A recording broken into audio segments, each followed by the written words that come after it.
Apocalypse and apocalyptic moments aren't about the end of the world. They're just kind of about the end of a world.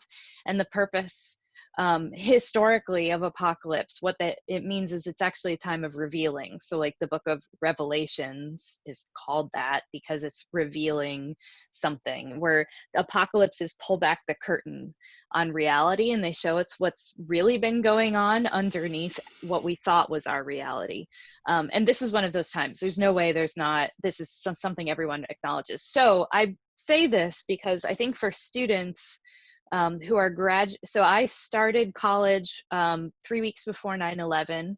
I graduated 4 years later and got a job in the financial services industry. And 2 years after that, the recession started because of the housing crisis. So I've been through this myself. And I think that something that's important to remember is moments of apocalypse are moments of clarification.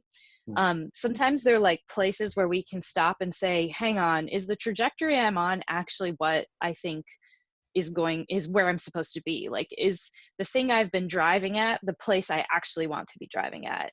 Is the point that I've been seeing as my future flourishing actually where flourishing is going to be?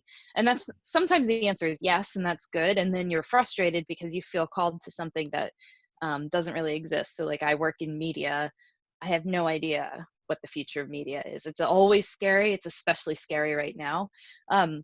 But moments of apocalypse are a really good time to sit down and take stock of what you think is real and make sure that it actually is real. Like, what is it? Is it that you want to be a journalist, or is it that you want to communicate with people, or you want to tell truth, or what are those different things that that are actually driving what you've been driving yourself at? And then also to remember that this is going to be hard and difficult, and it's not going to probably look anything like you thought it would have 2 months ago, but that doesn't mean it's the end of the story. Like, you're not doomed to some kind of, I don't know, whatever it is that is coming up in your nightmares right now.